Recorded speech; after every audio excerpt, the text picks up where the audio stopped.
Assalamualaikum warahmatullahi wabarakatuh. Halo teman-teman semua, semoga dalam keadaan sehat ya. Nah, pada video kali ini Putri akan membahas tentang teori, yaitu teori psikologi sastra, yaitu pada cerpen Bertopeng Ginju pada karangan Muhammad Natsir. Ditonton sampai habis ya.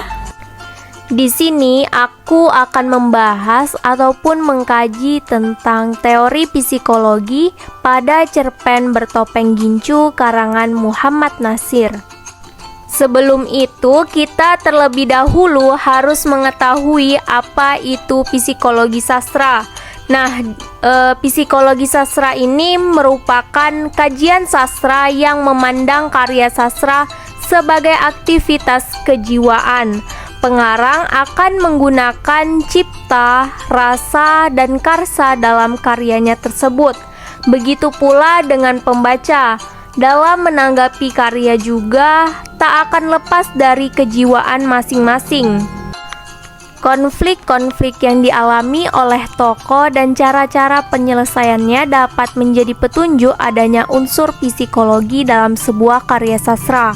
Konflik-konflik yang dialami oleh tokoh dapat berupa konflik tokoh dengan dirinya sendiri maupun lingkungan dan antar tokoh.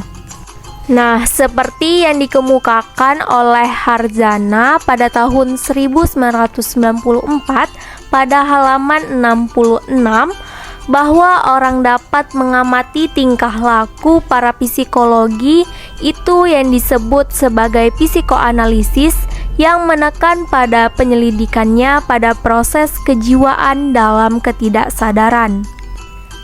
Psikoanalisis dapat diartikan sebagai pemahaman tentang kehidupan psikis yang disadari dalam kaitan yang lebih tinggi dalam kehidupan psikis yang tidak disadari.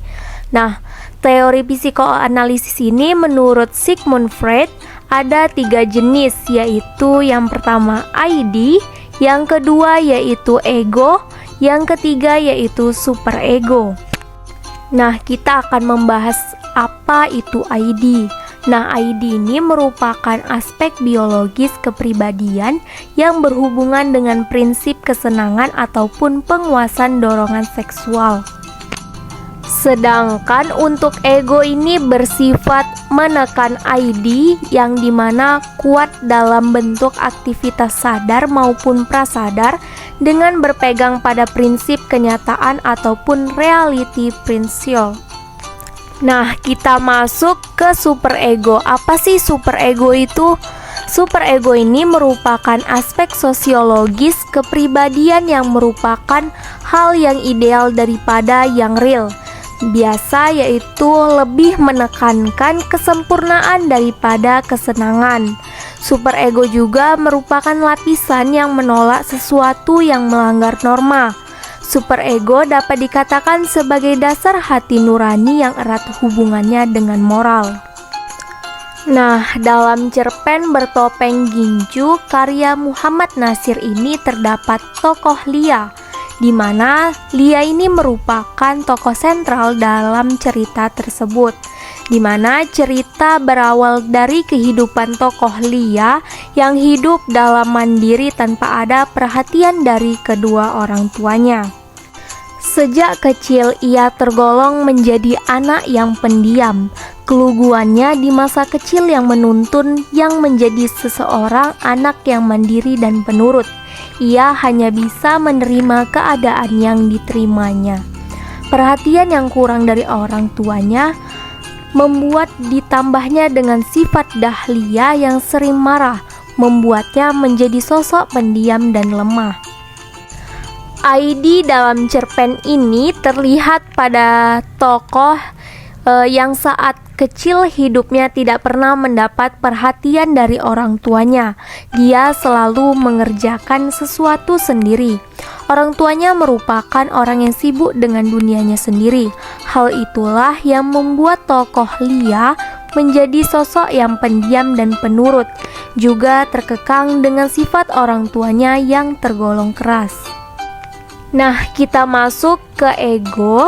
Nah, ego ini merupakan aspek psikologis dari kepribadian yang timbul karena kebutuhan organisme untuk berhubungan baik dengan dunia kenyataan dan menjalankan fungsinya berdasarkan prinsip kenyataan, seperti yang dialami oleh tokoh Lia, di mana ia sebagai seorang anak yang menginginkan perhatian dari orang tuanya. Bahkan saat kakinya terluka parah, ia berjalan pincang sampai berminggu-minggu. Orang tuanya pun tidak memperhatikan. Terdapat dalam kutipan, karenanya wajar kalau kedua orang tuanya tak begitu memperhatikan jalannya yang sedikit pincang, karena selama ini dikeluarkan ketika melewati ayahnya yang sedang menerima tamu yang mengurusi soal jual beli beras untuk rakyat miskin saat mau pergi ke sekolah. Nah, terdapat juga dalam kutipan, luka itu memang besar, terkadang nanah meleleh, tampak mengerubungi nanah yang menembus kaos kaki putih yang membungkus luka itu. Kalau saja tidak ditutup kaos kaki yang mengakibatkan lengket, dan saat melepas kaos kaki kembali, koreng itu menganga, mungkin tidak akan membusuk. Begitupun kalau diberi obat salep ataupun antibiotik, mungkin hanya seminggu saja sudah sembuh. Tetapi Lia bisa menyimpan luka itu hampir 3 bulan, dan orang tuanya tak tahu. Kalaupun akhirnya sembuh, itu lebih karena tubuhnya yang kecil masih memiliki antibodi dan sekolahnya libur. Hingga akhirnya luka itu mengering karena tak perlu lagi ia menggunakan ataupun mengenakan kaos kaki. Alih-alih dia mengenakan celana panjang terus biar tidak dilihat orang tuanya. Lihat, dia sering mengenakan celana panjang. Ibunya tampak senang karena berpikir anaknya sudah besar. Tidak hanya itu, setelah hubungannya dengan Gandhi kandas, ia lalu menjalin hubungan dengan seorang pegawai negeri atau PNS. Bahkan Lia sampai rela meninggalkan pekerjaannya demi melayani lelaki yang sudah beristri itu. Setelah kejadian itu terbongkar, watak kurang baik dari tokoh Lia justru semakin menjadi. Ia berkenalan dengan seorang germo yang siap menyalurkan dirinya kepada para lelaki hidung belang. Dengan mengenakan topengnya, Lia bisa bebas menghambur-hamburkan uang hasil kerjanya menjadi seorang kupu-kupu malam. Hal ini membuat Lia bertingkah seperti itu mungkin karena ia menginginkan kebebasan dalam hidupnya, di mana dulunya ia adalah seorang anak yang hidup dalam kekangan orang tuanya. Nah, kita akan membahas tentang superego yang ada dalam cerpen tersebut. Nah, superego ini merupakan sistem kepribadian yang berisikan yang bersifat evaluasi ataupun menyangkut baik buruk. Di dasarnya sebenarnya Lia menyadari bahwa perilaku tidak terpuji. Namun di saat kesendiriannya di tengah malam, Lia sering menangis dan berpikir ingin kembali ke pelukan orang tuanya dan kembali bersujud kepada Allah Subhanahu wa Ta'ala atas dosa-dosa yang telah dilakukannya. Terdapat dalam kutipan, hanya ketika di kamar sendirian, Lia terkadang menangis. Dia masih berpikir untuk sujud ke kaki orang tuanya, lalu sujud di sajadah meminta ampun di hadapan Allah Subhanahu wa Ta'ala. Namun entah kapan, meskipun dia masih pandai mengaji dan fasih dalam bacaan sholat serta hafal jalan ke rumahnya. Nah, jadi dari kutipan di atas jelas terlihat bahwa dalam hati tokoh utama yaitu Lia, sebenarnya ia sangat menyesal atas apa yang ia lakukan selama ini dan ingin kembali ke jalan yang benar.